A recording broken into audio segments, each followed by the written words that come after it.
नमस्कार फ्रेंड्स, स्वागत है आपका आपके अपने परिवार परीक्षा सर्किल में एक बार फिर से बहुत बहुत। और आपको पता है कि जैसा कि मैं स्टैटिक जीके चला रहा था, स्टैटिक जीके का पार्ट 4 लेके आया हूँ। 3 पार्ट पीछे हो चुके हैं। अगर आपने उन 3 पार्ट्स को नहीं देखा है तो देख लीजिए। ये जो स्टैटिक जीके चल रहा है ये सभी पेपर के लिए, चाहे आपका पुलिस हो या रेलवे हो, एसएससी हो या आपका यूपी ट्रिपल एससी पेट एग्ज़ाम हो, यूपी बीएड हो, मतलब किसी भी एग्ज़ाम के लिए दृष्टिकोण से ये बहुत ही इम्पॉर्टेंट प्रश्न है। चाहे आप इनको करिएगा फिर कोई पेपर दीजिएगा, आपको वहाँ से पता लग जाएगा। आप ये 10-12 वीडियो आएंगे, टोटल 500 क्वेश्चन मैं कवर करूँगा। इन 500 प्रश्न में से आपको 8-10 प्रश्न हर एक पेपर में मिलेंगे, तो इसलिए बहुत इंपॉर्टेंट हो जाते हैं। और जीके में अगर 500 प्रश्न से आपको 8-10 प्रश्न मिल गए पेपर में तो बहुत बड़ी चीज़ होती है। इसीलिए आप इसे लगा के ज़रूर जाइएगा। पीछे के 3 वीडियो अगर नहीं देखे तो आप प्ले लिस्ट में जाइएगा, स्टैटिक जीके वाले प्ले लिस्ट है चैनल में, उन सभी वीडियोज़ को देखिएगा, ठीक है। और हाँ, एक बात, अगर आपको पसंद आता है तो सब्सक्राइब और शेयर ज़रूर किया करिए, जिससे ज़्यादा से ज़्यादा व्यूज आएँ तो मैं और अच्छे कंटेंट आपको लगातार लेके आऊँ। डीमोटिवेट होने के कारण मैं कई बार वीडियो नहीं ला पाता रेगुलर, तो आप मोटिवेट करते रहा करिए लाइक और शेयर करके, ठीक है। चलिए देर न करते हुए शुरू करते हैं। सबसे पहला जो प्रश्न है, मोहनजोदड़ो का स्थानीय नाम क्या है। मोहनजोदड़ो को स्थानीय नाम दूसरे किसी एक नाम से जाना जाता है, वो नाम कौन सा है मैं आपको 2-3 सेकंड दिया करूँगा। आप प्रश्न का आंसर अपने दिमाग में पहले खोजिए, ठीक है। पहला ऑप्शन है रेगिस्तान का टीला, नदी मुख भूमि का टीला, मृतकों का टीला, जीवन का टीला, ठीक है। तो ऑप्शन नंबर आप पहले अपना गौर करिए, इसके बाद मैं जो जवाब दे रहा हूँ उससे मैच करिए। आप कितने प्रश्न सही करते हैं ये भी देखिएगा, ठीक है।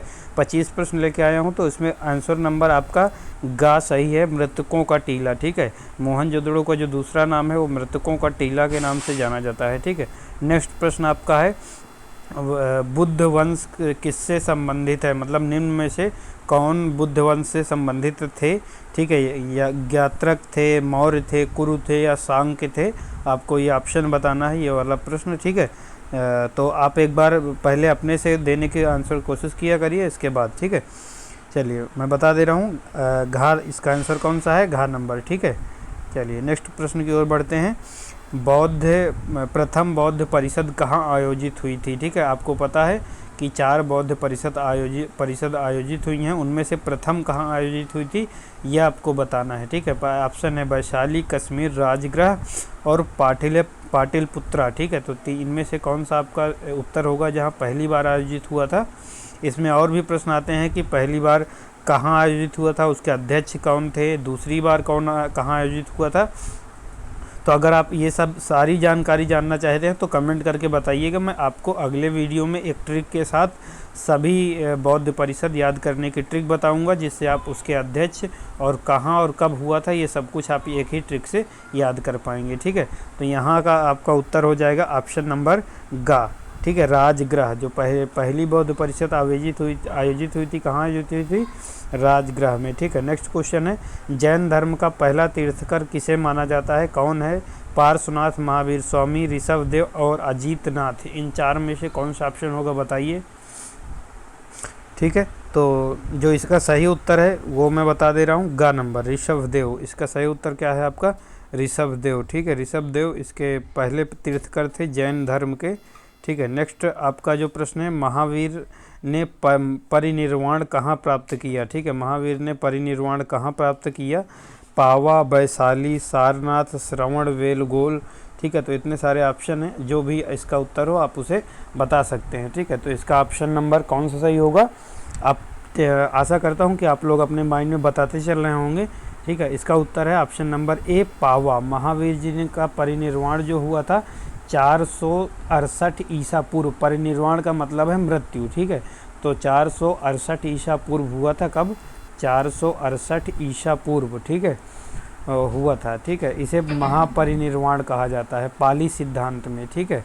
ध्यान रखिएगा, उनकी जब उम्र जो वो परिनिर्वाण को प्राप्त हुए थे तो उनकी उम्र थी 80 वर्ष, ठीक है। नेक्स्ट क्वेश्चन है, कलिंग युद्ध किस वर्ष हुआ था। कलिंग युद्ध आपको पता है बहुत ही इम्पोर्टेंट युद्ध हुआ था ये, ठीक है। तो कलिंग युद्ध जो हुआ था वो कब हुआ था, 1861 BC, 261 BC, 263 BC, 232, 240 BC, ठीक है। तो इनमें से कौन सा ऑप्शन सही है, 261 BC। ऑप्शन नंबर ए सही हो जाता है, ऑप्शन नंबर ए 261 BC।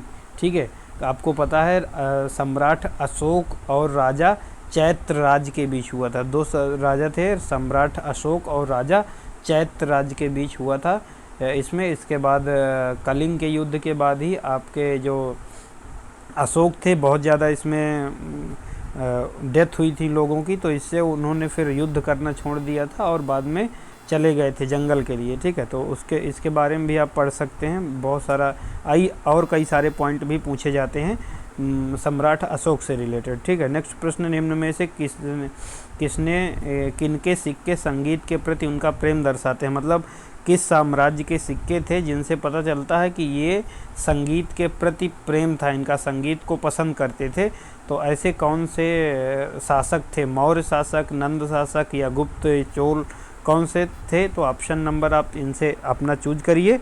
ठीक है, ऑप्शन नंबर इसका सी सही है, गा नंबर सही है। ठीक है, गुप्त वंश के जो शासक थे उनके सिक्कों से पता चलता था कि ये संगीत के प्रेमी थे, संगीत प्रेमी थे। ठीक है, नेक्स्ट है, भारत के नेपोलियन के नाम से किसे जाना जाता है। भारत का नेपोलियन किसे कहा जाता है। ठीक है, तो ये इम्पॉर्टेंट हो जाता है, भारत का नेपोलियन किसे कहा जाता है। भारत का नेपोलियन कहा जाता है समुद्रगुप्त को। किसे कहा जाता है, समुद्रगुप्त को भारत का नेपोलियन कहा जाता है।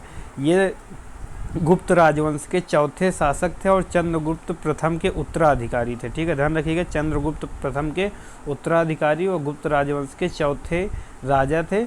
ठीक है, पाटलिपुत्र इनकी राजधानी थी, जहाँ ये राज्य करते थे, पाटलिपुत्र इनकी राजधानी थी। ठीक है, इन्हें भारत का नेपोलियन कहा जाता है।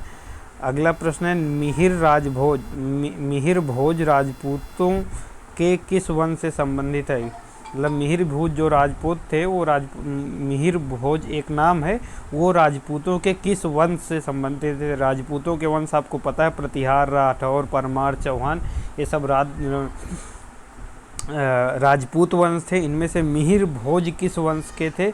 तो मिहिर भोज आपको पता है प्रतिहार में गुर्जर प्रतिहार होता है, तो गुर्जर प्रतिहार वंश के ये थे। ठीक है, किसके थे, गुर्जर प्रतिहार वंश के, ध्यान रखिएगा। ठीक है, इंपॉर्टेंट प्रश्न हो जाता है, तो इसको आप इन सब प्रश्नों को आप नोट भी करते चलिएगा। अगर आपको नहीं पता है तो कोई बात नहीं पता तो नोट जरूर करते चलिएगा। ठीक है, नेक्स्ट प्रश्न है आपका, गीत गोविंद के रचयिता कौन है। गीत गोविंद के रचयिता कौन है, इंपॉर्टेंट प्रश्न हो जाता है। तो गीत गोविंद एक काव्य है जिसकी रचना, मतलब जिसमें कृष्ण लीला के बारे में बताया गया है, और इसकी रचयिता जयदेव हैं। कौन है, जयदेव, विद्यापति जयदेव, वेदव्यास, विष्णु शर्मा। ऑप्शन है, ऑप्शन नंबर ख इसमें सही है, जयदेव। ठीक है, नेक्स्ट है, 1540 ईस्वी के किस युद्ध के पश्चात हुमायूं को हिंदुस्तान से बाहर कर दिया गया था। ठीक है, तो कौन सा युद्ध था जिसके बाद हुमायूं को इंडिया से बाहर कर दिया गया था,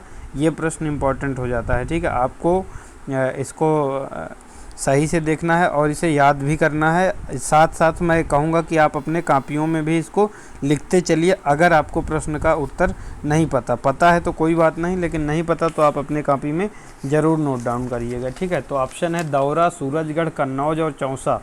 ठीक है, तो ये युद्ध है कन्नौज। कौन सा युद्ध था, कन्नौज के युद्ध के बाद हुमायूं क्या हो गए थे, हिंदुस्तान से बाहर कर दिया गया था, बाहर चले गए थे। ठीक है, फिर वापस बाद में आए हैं, तो उसके बारे में आप पढ़ सकते हैं। ठीक है, नेक्स्ट प्रश्न आपका जो हो जाता है 12वां नंबर, भारत में डच का सबसे प्रारंभिक उपनिवेश कौन था। भारत में डचों का सबसे प्रारंभिक उपनिवेश कौन था। ठीक है, तो डच जो भारत आए थे उन्होंने सबसे पहले जो अपना उपनिवेश बनाया था, ऑप्शन है मसूलीपट्टनम, पुलिकट, सूरत, अहमदाबाद। तो उन्होंने बनाया था मसूलीपट्टनम। ठीक है, कहाँ बनाया था, मसूलीपट्टनम में 1605 ईस्वी में। आंध्र प्रदेश में है मसूलीपट्टनम, ये ध्यान रखिएगा। 1605 ईस्वी में आए थे और आंध्र प्रदेश में एक उन्होंने फैक्ट्री स्थापित की थी, कहाँ पर, मसूलीपट्टनम में। और ये डच कहाँ के निवासी थे, तो हॉलैंड के निवासी थे, याद रखिएगा, हॉलैंड। पुर्तगालियों के बाद आए थे डच, और डच निवासी थे हॉलैंड के, ये भी ध्यान रखिएगा। ये भी पूछा था किसके बाद आए थे, तो पुर्तगालियों के बाद। रविंद्रनाथ टैगोर की गीतांजलि में किसका संग्रह है, जो रविंद्रनाथ टैगोर की गीतांजलि है उसमें किसका संग्रह है, आपको पता हो शायद। ठीक है, तो रविन्द्रनाथ की जो गीतांजलि है उसमें कविताओं का संग्रह है। किसका संग्रह है? कविताओं का। आपको पता है रविन्द्रनाथ टैगोर ने ही भारत भाग्य विधाता लिखा था, जिसका प्रकाशन तत्वबोधिनी में 1912 में हुआ था। इंपॉर्टेंट है, भारत भाग्य विधाता का प्रकाशन किस में हुआ था? तो तत्वबोधिनी में। और कब हुआ था? 1912 ईस्वी में। ठीक है, 1912 ईस्वी में हुआ था। इंपॉर्टेंट हो जाता है। नेक्स्ट प्रश्न है, टेलीफोन लाइन सर्वप्रथम कहाँ से कहाँ तक बिछाई गई थी? टेलीफोन लाइन सर्वप्रथम कहाँ से कहाँ तक बिछाई गई थी? तो इम्पॉर्टेंट हो जाता है, टेलीफोन लाइन जो बिछाई गई थी 1853 ईस्वी में पहली टेलीफोन बिछाई गई थी कलकत्ता से आगरा। ऑप्शन नंबर ए आपका सही है, कलकत्ता से आगरा 1853 ईस्वी में बिछाई गई थी। ठीक है, तो इम्पॉर्टेंट हो जाता है, याद रखिएगा। नेक्स्ट प्रश्न है, निम्न में से किस देश का अलिखित संविधान है? US, UK, Bharat, Pakistan. अलिखित का मतलब कोई लिखा हुआ संविधान नहीं, वहाँ के राष्ट्रपति या जो भी रानी राजा जो भी होते हैं वो जो चाहते हैं वही होता है। तो लिखित कोई संविधान नहीं। तो आपको पता है भारत में लिखित संविधान है, पाकिस्तान में, यूएस में लिखित अलिखित दोनों है, लेकिन यूके में अलिखित संविधान है, मतलब किसी प्रकार का कोई लिखित संविधान वहाँ नहीं है। तो ऑप्शन नंबर खा यहाँ सही हो जाता है। नेक्स्ट प्रश्न है, भारत की संविधान सभा के संवैधानिक सलाहकार कौन थे? इंपॉर्टेंट प्रश्न है, संविधान सभा के संवैधानिक सलाहकार कौन थे भारत के? तो doctor Rajendra Prasad, doctor B R. Ambedkar, sir B N. Rao, Shri K M. Munshi. ठीक है, तो इनमें से आपका आंसर हो जाता है कौन सा? Sir B N. Rao. Option number ग सही है, सर बी.एन. राव। ये क्या थे? बेनेगल नरसिम्हा राव इनको पूरा नाम है। ठीक है, ये क्या थे? भारत के संविधान सभा के संवैधानिक सलाहकार थे। प्रेस की स्वतंत्रता किस अनुच्छेद के अंतर्गत आती है?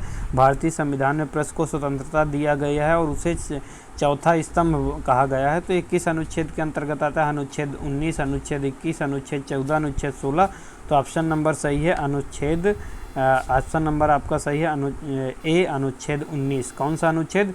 अनुच्छेद 19 आपका सही हो जाता है। ठीक है, नेक्स्ट प्रश्न है, संसद के दोनों सदनों का संयुक्त सत्र कौन बुलाता है? तो यहाँ मिस्टेक है, दोनों का दोने लिखा है।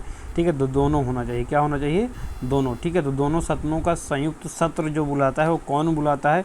ये प्रश्न इम्पॉर्टेंट हो जाता है, तो आप इसे याद रखिएगा। जो संसद में संयुक्त सत्र बुलाए जाते हैं वो राष्ट्रपति द्वारा बुलाए जाते हैं। कौन बुलाता है? राष्ट्रपति जी संसद के संयुक्त सत्र को बुलाते हैं और सबसे पहले संबोधित भी करते हैं। ठीक है, नेक्स्ट जो प्रश्न है, योजना आयोग का अध्यक्ष कौन होता है? तो योजना आयोग, जिसे नीति आयोग या बाद में उसके एक आध बार नाम चेंज किए गए, इस समय नीति आयोग है, तो उसके अध्यक्ष कौन होते हैं? प्रधानमंत्री। भारत के प्रधानमंत्री उसके अध्यक्ष होते हैं। ठीक है, ना कि गृह मंत्री, राष्ट्रपति या लोकसभा के अध्यक्ष। कौन थे? भारत के प्रधानमंत्री होते हैं। इसकी स्थापना जो की गई थी 1961 ईस्वी में की गई थी। कब की गई थी? 1961 ईस्वी में योजना आयोग की स्थापना की गई थी, जिसमें कार्य करने के लिए आगे के लिए वो बनाया जाता है पूरा एक डिटेल में। ठीक है, कि कैसे कार्य करना है। ठीक है, सॉरी 1961 में नहीं, 1950 में। कब की गई थी? 1950 ईस्वी में की गई थी, 15 मार्च 1950। डेट ध्यान रखिएगा, डेट इंपॉर्टेंट है।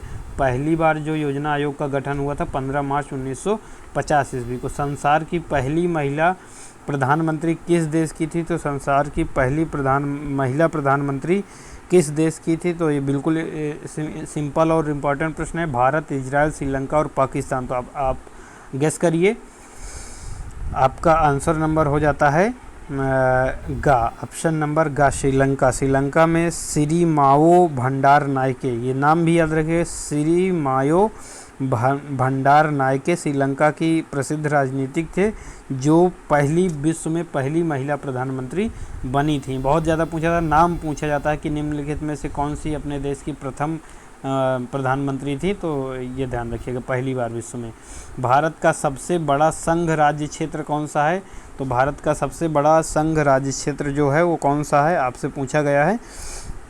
ठीक है, तो इसका सही आंसर है अंडमान निकोबार द्वीप समूह। कौन सा है? अंडमान निकोबार द्वीप समूह। इसके अंदर 572 छोटे बड़े द्वीप आते हैं। ये बंगाल की खाड़ी में स्थित है। ठीक है, भारत का केंद्र शासित प्रदेश है, ध्यान रखिएगा, सबसे बड़ा केंद्र शासित प्रदेश है।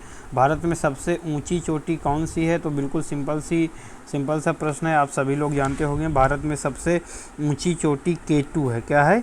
K2, जिसे आप गाडविन ऑस्टिन के नाम से भी जानते हैं, K2, ठीक है, जो हिमालय पर्वत श्रेणी में स्थित है, ठीक है। जबकि विश्व की सबसे ऊंची चोटी कौन सी है?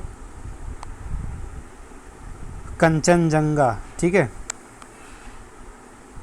ध्यान रखिएगा। नेक्स्ट प्रश्न है आपका, नागा खासी और गारो पहाड़ियाँ कहाँ स्थित है? नागा खासी और गारो पहाड़ियाँ पूर्वांचल पर्वतमाला, काराकोरम पर्वतमाला, जास्कर पर्वतमाला, हिमालय पर्वतमाला।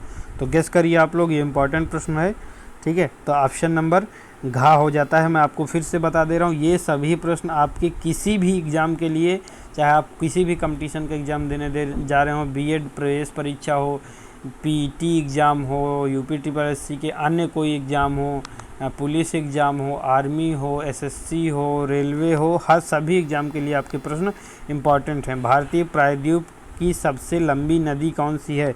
तो भारत में प्रायद्वीपीय सबसे लंबी नदी कौन सी है? गोदावरी। सबसे लंबी नदी कौन सी है? गोदावरी। और इसी का बेसिन भी सबसे ऊंचा, अगर पूछा जाए सबसे ऊंचा बेसिन किस नदी का है, तो गोदावरी का सबसे ऊंचा बेसिन भी है और सबसे लंबी नदी भी यही है। साइलेंट वैली कहाँ स्थित है? आपसे पूछा जा रहा है साइलेंट वैली, ठीक है, इंपॉर्टेंट प्रश्न है। साइलेंट वैली मतलब शांति घाटी, ठीक है। तो ये केरल राज्य के पलक्कड़ ज़िले में स्थित है। कहाँ स्थित है? केरल राज्य के पलक्कड़ ज़िले में स्थित है ये साइलेंट वैली, ठीक है। तो इस तरह से आपके 25 प्रश्न हो गए। अगर आपने कहीं जल्दी में बता दिया हूँ तो आप दोबारा से वीडियो को पॉज करके देखिए और इनको नोट करते जाइए। ये आपके सभी पेपर के लिए इम्पॉर्टेंट है। आप अलग से कॉपी बना लीजिए, 500 प्रश्नों की जो सीरीज़ हैं पूरे आप लिखिए, आपको बहुत ज़्यादा हेल्पफुल होंगे आने वाले समय में, ठीक है। तो चलिए, अभी के लिए जय हिंद।